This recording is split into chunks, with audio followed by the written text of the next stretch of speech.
क्या फायदा आपको लग रहा है, किस चेहरे को आगे लाएंगे तो फायदा होगा? वर्मा जी को बनाएंगे, मेरे को पूरा यकीन है। और उनके बनने से युवा वर्ग में अच्छा मैसेज जाएगा, किसान वर्ग में मैसेज अच्छा जाएगा। और एनसीआर में, राजस्थान, हरियाणा, पश्चिमी उत्तर प्रदेश में भी उनकी फैन फॉलोइंग है। तो उनका, उनके फादर का एक अच्छा राजनीतिक एक ऑरा है।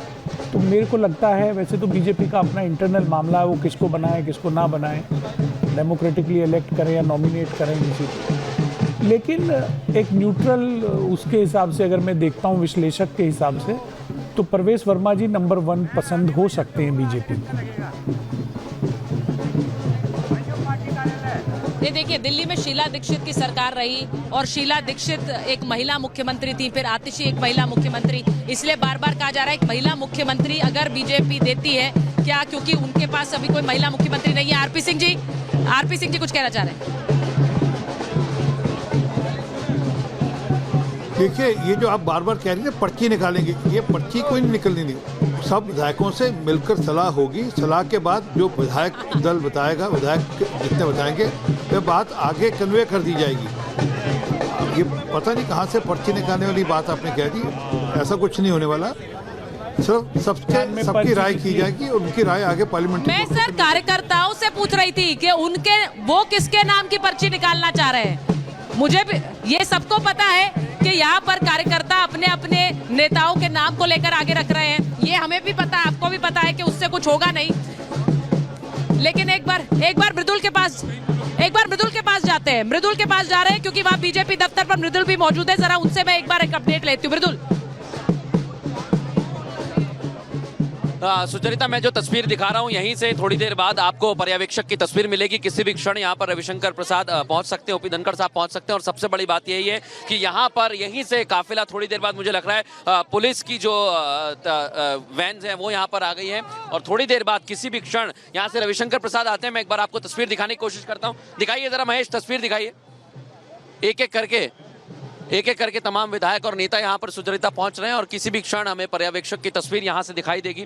यहीं से वो कार्यालय के अंदर जाएंगे और कार्यालय के अंदर, जैसा भी आप बता रहे थे कि तमाम विधायक धीरे धीरे पहुंचना शुरू हो चुके हैं, उसके बाद जो तस्वीर आएगी वो आएगी दिल्ली के मुख्यमंत्री की। तो किसका नाम आता है उसी पर विचार किया जा रहा है। उसी की तस्वीर थोड़ी देर बाद हम आपको दिखाएंगे। यहाँ से ये सीधी तस्वीर आप देख रहे हैं, यहीं से, यही वो सड़क है, यही वो जगह है जहाँ से थोड़ी देर बाद हमें दिखाई देंगे रविशंकर प्रसाद। किसी भी क्षण पहुँच सकते हैं। मुझे लगता है स्कॉट करता हुआ जो वाहन है वो यहाँ से सुचरिता निकल गया है और इसी जगह पर थोड़ी देर बाद रविशंकर प्रसाद और जो पर्यवेक्षक हैं वो यहाँ पर आएंगे और सीधे बीजेपी कार्यालय जाएंगे। ओवर टू यू सुचरिता, मैं यहाँ से तमाम अपडेट्स देता रहूंगा।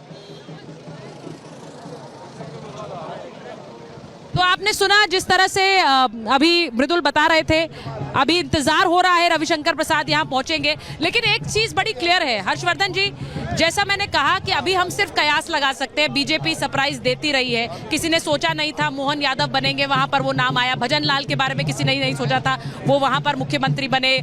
जिस तरह से ये राजस्थान और मध्य प्रदेश ही उदाहरण नहीं है, हम जानते हैं सरप्राइज दिए जाते हैं। लेकिन दिल्ली में कई ऐसे नेता हैं जो पिछले कई सालों से काम करते रहे हैं, उनकी अनदेखी क्या बीजेपी करेगी एक नए नाम के लिए? मैं इसलिए बोल रही हूं क्योंकि इतने सालों में यहाँ काम किया है, सत्ता ना होते हुए भी, तब जाकर सत्ता मिली है।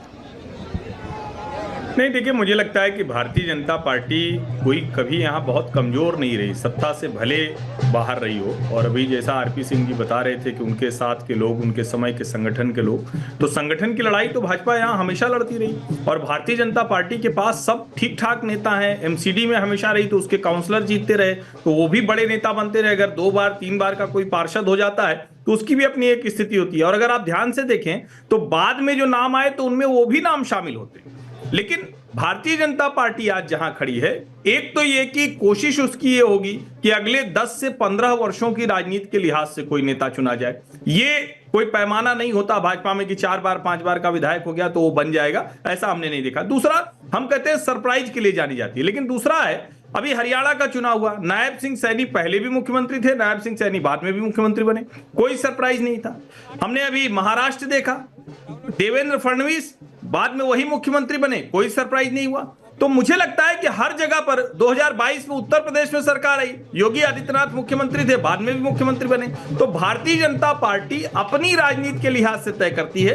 कई बार हम पत्रकार विश्लेषक लोगों को, चूंकि उनका जो पैमाना होता है वो अलग होता है, और भाजपा दिल्ली में इतने वर्षों के बाद आई है, भाजपा की जनसंघ के समय से यहाँ एक अच्छी स्थिति रही है, तो वो उस पैमाने पर किसको चाहेगी। और 48 विधायक हैं, उन सबको साथ लेकर भी रखना है। 70 की विधानसभा है, सिर्फ 10% लोग हैं मंत्री बन पाएंगे, यानी 7 कुल मिलाकर, तो बहुत आसान नहीं है बीजेपी के लिए। अब विजेंद्र गुप्ता जी का चेहरा, विजेंद्र गुप्ता भी तो जीत के आए थे, मोहन सिंह बिष्ट जीतते रहे हैं, अजय महावर का नाम चला जो घोंटा से पिछली बार भी जीत गए थे। तो नाम बहुत है, लेकिन जब उसमें हम जीरो इन करते हैं तो फिर से मैं कह रहा हूं कि रेखा गुप्ता, परवेश शर्मा, ये अच्छे नाम दिखते हैं। अभी आरपी सिंह जी ने आशीष सूद का नाम लिया, वो एक बेहतर नाम है। तो इस तरह से नामों की चर्चा की जा सकती है। आपका जो आकलन आपने जो आकलन दिया है उसके मुताबिक दो नामों पर तो हम काट दें, क्योंकि आप जो कह रहे हैं, मैं गलत भी हो सकती हूँ, लेकिन एक ऐसा नेता जो आने वाले कुछ सालों तक यहाँ नेतृत्व करता रहे, तो शायद अगर हम कह रहे हैं मोहन सिंह बिष्ट रहे हैं 6 बार विधायक या 3 बार विजेंद्र गुप्ता रोहिणी से रहे हैं, शायद वो इतना मायने नहीं रखेगा, क्योंकि नेतृत्व कौन करेगा और अगले 5 साल के बाद अपने नेतृत्व पर मुकाबला अरविंद केजरीवाल से कर पाए और कह पाए कि मैंने ये काम किया है दिल्ली में, तो वो चेहरा कोई युवा चेहरा भी हो सकता है। उसमें प्रवेश वर्मा की दावेदारी बढ़ जाती है। सर, दावेदारी किसकी बढ़ा रहे हैं आप? जी, दावेदारी की बात की जाए तो जो जितने विधायक हैं सभी सक्षम हैं, है ना। भारतीय जनता पार्टी का एक सब तो आप लोग रटी रटाई लाइनें बोलते हैं, मन में तो कोई नाम होगा, चाह रहे होंगे ये बन जाए। देखिए, कार्यकर्ता ही हमारा मुख्यमंत्री बनेगा और ऐसा मुख्यमंत्री बनेगा जो इस देश को विकसित। वो कौन होगा? नाम बताइए ना। जो भी होगा सुचरिता जी भारतीय जनता का कार्यकर्ता होगा, कर्मठ कार्यकर्ता होगा, दिल्ली का विकास होगा और दिल्ली का काया पलट होगा। जो अरविंद केजरीवाल जी ने अभी तक कुशासन किया है, दिल्ली को बर्बाद किया है, वो सारे जो ग्रह थे दूर हो गए हैं और अभी दिल्ली का राजा थोड़ी देर में सबके सामने होंगे। दिल्ली का राजा सामने होगा, जरा बता दीजिए सर। तिलक विलक लगा कर आए, कौन लग रहा है मुख्यमंत्री? किसके तिलक जीत का लगेगा? कमल के फूल। वो तो लग गया सर 8 तारीख। आज मुख्यमंत्री पर किसका तिलक? मोदी जी जिसको भी लाएंगे हम उसी को ही स्वीकार करेंगे। चलिए, मैं एक बात बोल रही हूँ संजीव कौशिक जी, यहाँ पर बड़ा क्लियर है कि जो भी चेहरा होगा वो अरविंद केजरीवाल को ये बता पाए 5 साल बाद के काम कैसे होता है, जो उन्होंने नहीं किया। ये कार्यकर्ताओं का मन है। संजीव जी, सुचाता इसको दूसरे तरफ से भी बोल सकते हैं। जो भी चेहरा होगा वो चुप्पी साधने वाला एक पपेट चेहरा होगा और शासन एक तरह से केंद्र ही करने वाला है दिल्ली पे।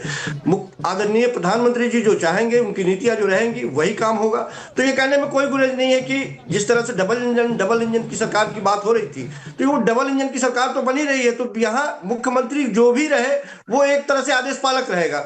अभी तो राजा चुनने की बात हो रही थी, उनके कार्यकर्ता कह रहे हैं कि राजा चुना जाएगा। सेवक चुनने की बात हो रही थी, अब राजा चुना जा रहा है। लेकिन वो क्या करेगा वो सब कुछ जानते हैं। मैंने कहा कि अभी तक विधायक दल के नेता का अभी चयन नहीं हुआ है और निमंत्रण पत्र बांटे जा रहे हैं। तो वो काम करने की जो शैली रहेगी वो दिल्ली की जनता समझ चुकी है।